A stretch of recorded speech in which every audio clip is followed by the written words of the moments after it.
Hello，大家好，歡迎大家嚟到 A 仔追星 YouTube Channel，我係 A 仔。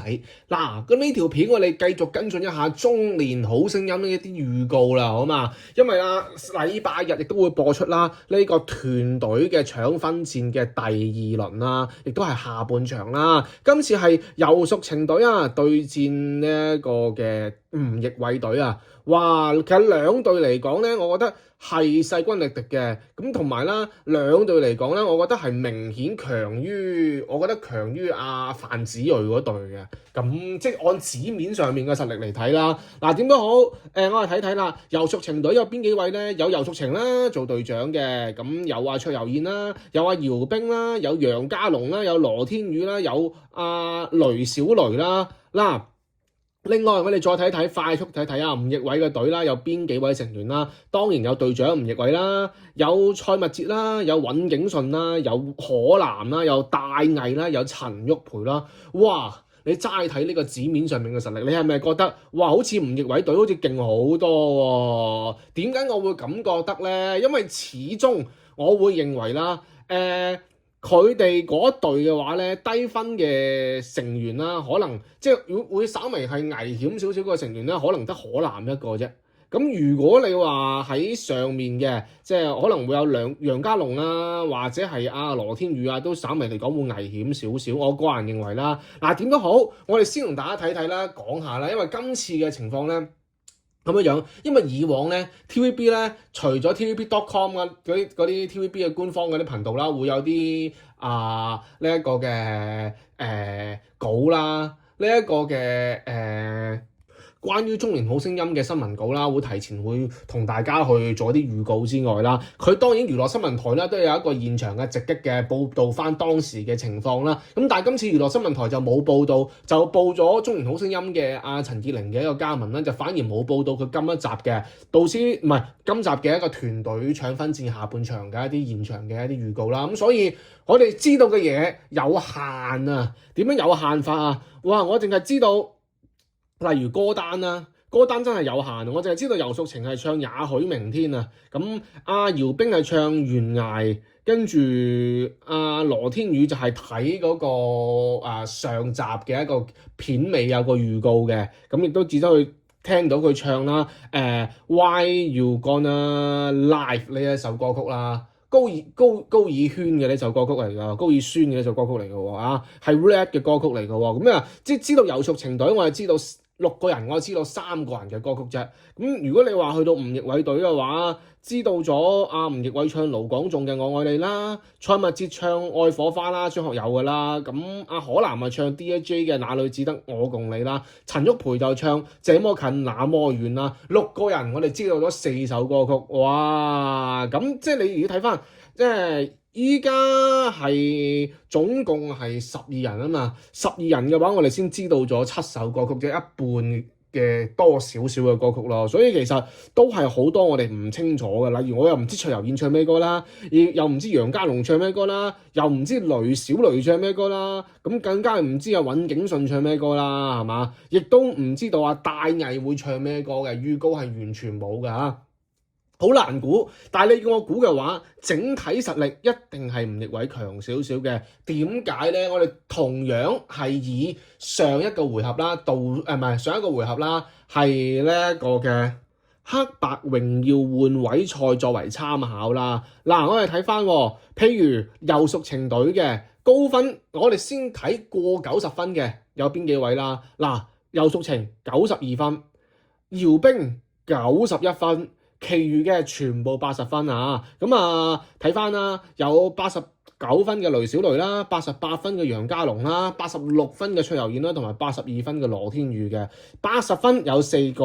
咁我哋再望翻啦，吳亦偉組嘅90分以上嘅吳亦偉95分啦，攞咗 MVP 添啦。咁當然游淑晴之前都攞過 MVP 嘅，但我哋先以上一個回合作為參考啦。咁蔡密哲91分。尹景順91分，哇，好穩定喎，3個91分喎。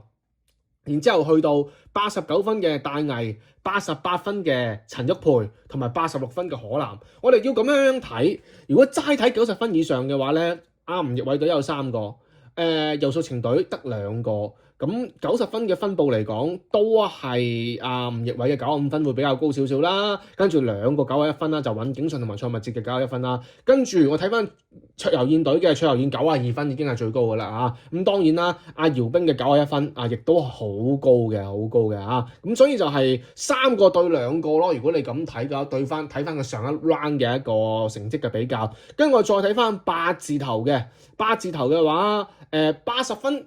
8字頭入邊最低分嘅嗰個係羅天宇擺咗喺卓柔燕嗰隊，咁呢邊嘅吳奕偉嘅隊嘅最低分係邊個？86分嘅可南都高過羅天宇有4分左右，係咯，最低嘅、最高嘅又高過佢，最低嘅又高過佢，咁所以我會認為整體嘅話咧，你要睇翻個實力嚟講嘅話咧，可能就係吳奕偉隊會勁少少啦嚇。如果我咁睇嘅話，會強於卓柔燕隊咧。同埋有一樣嘢我哋想講嘅就係，即係其實你要抽幾個成員出嚟啦，其實都好強，都平均嘅。咁但係你話即係譬如你卓柔燕對正吳奕偉隊嘅係有把握嘅。即係你唔會覺得係有實力懸殊嘅，或者係尤淑晴啦，或者係姚兵咧，其實都可能會係有一種勢均力敵嘅感覺唔覺得會特別之懸殊嘅。雷小雷都係，咁但係會明顯覺得會有吃力或者實力懸殊少少嘅卓柔燕隊會有2個，包括係楊家龍同埋羅天宇，佢哋2個無論係對戰吳奕偉隊嘅可南或者唔好話勁啦，對戰最差嘅可南或者係對戰最勁嘅吳奕偉或者係尹景順蔡密哲戴毅或者陳玉培都好啦，都唔會有十足嘅把握係可以係勢均力敵啦，係會有出現一個少少嘅一個實力懸殊嘅感覺出現喺佢哋身上嘅，就係會抽到2個出嚟，就係話楊家龍同埋羅天宇啦。所以佢哋係有佔2個嘅名額嘅，咁但係你話要吳奕偉隊去對戰佢哋6位人，邊一位係真係可以係存在有懸殊嘅感覺咧？可能真係得可南一個啫，甚至如果可南今次突飛猛進嘅話都，但係而家目前嚟講咧，我唔好以佢今次啦，我以佢上一次嚟講啦，得可南一個就，你話吳奕偉隊長嘅對戰邊個都唔驚係嘛？你話蔡密哲嘅對戰邊個我都未驚過。都有得打係嘛？尹景順對邊個都有得打，跟住你哪怕對正你尤淑晴對正你姚兵對正卓柔燕都感覺有得打，即係點感覺係會勢均力敵咯，唔會覺得係有懸殊咯。戴毅亦都係陳玉培亦都係，好似對正佢哋所有人都覺得喂，唔係淨係話好懸殊感覺嘅喎，大家係可以一戰嘅喎，有得打嘅喎。咁但係就可南嘅話，可南對正尤淑晴對正卓柔燕雷小雷會有少少吃力嘅感覺啦，就係會出現呢種情況喺吳奕偉隊有可南一個，喺卓柔燕隊我起碼俾我感覺有2個，就係楊家龍同埋羅天宇咁樣。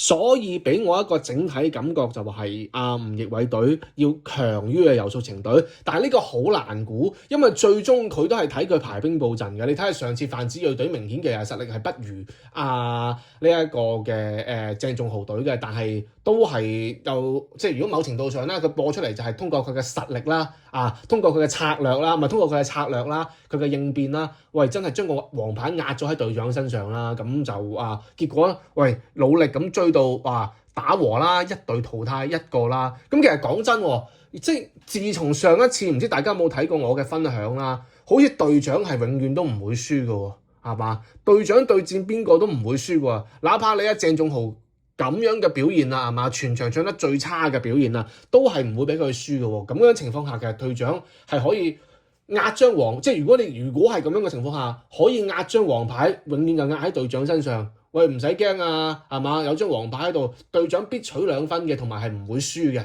咁樣嘅情況下，同埋就算輸咗都唔會淘汰隊長嘅情況下，咁隊長其實會一個策略方面個可變性會大好多。我個人認為係咁樣啦，因為我睇翻啦，你應該上一 round 你應該係淘汰鄭仲豪嘅，唱得咁差係嘛？有84分，但係佢又贏咗，又唔使淘汰，又成績最差係嘛？咁即係喺佢哋嗰 team 入邊啦。咁所以我個人認為係即係僅係貨翻佢上次嗰次啫。你話如果攞翻 lose control 嚟講，佢係好勁嘅咁等等啦。咁但係我哋邊一場嘅攞翻邊一場嘅做參考啦。咁樣睇法啊。嗱點都好啦，嗱我哋睇到啲新聞稿咧就講到講咗幾樣嘢嘅。嗱講新聞稿就講咗包括有戴藝啦，包括有陳玉培啦，話佢周國峰話佢唔應該唱呢首嘅那女子唔應該唱呢一首嘅這麼近那麼遠喎，因為個咬字啦其實係難嘅。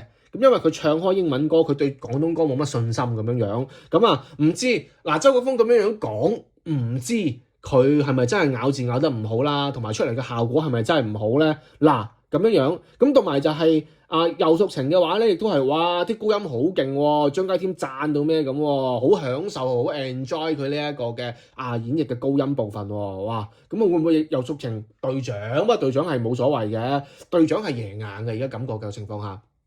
咁另外一位贏硬嘅隊長，我感覺都係呢一個嘅吳奕偉啦，谷婭溦就係再次讚到佢咩咁喎，話全能嘅 AEC 係嘛？哇！又話即係佢嘅意思，其實我以前我唔知咩意思嘅，原來係佢個新聞稿介紹係能寫、能編、能唱、能表演喎。哇！呢個咁佢話讚到係由中一至中四嚟講第一個嘅全能 AEC 咁強啊！吳奕偉即係而家捧到吳奕偉好高喎，而家。咁當然啦，另外可南就唱 rock 到咩咁嘅嗰首《那女子得我共你》啦 ，DJ 嗰首歌曲啦。某程度上，我覺得可能今 round 嘅可南會爆發上去喎。我感覺啦 ，rock 嘅可南唔知會點樣咧，感覺可能佢會有少少突破同阿周志康一樣啦，會突破咁樣咯。跟住羅天宇嗰度嗰首歌曲，我話真係聽咗幾句，我覺得麻麻地，真係，我覺得。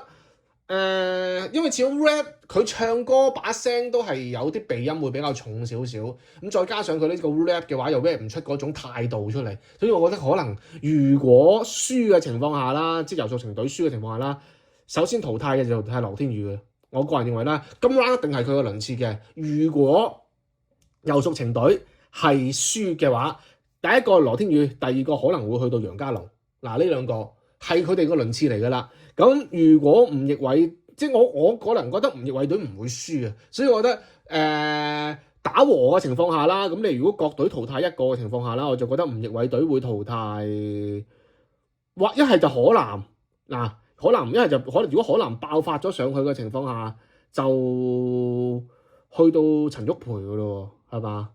可能真係因為佢嗰隊好強啊。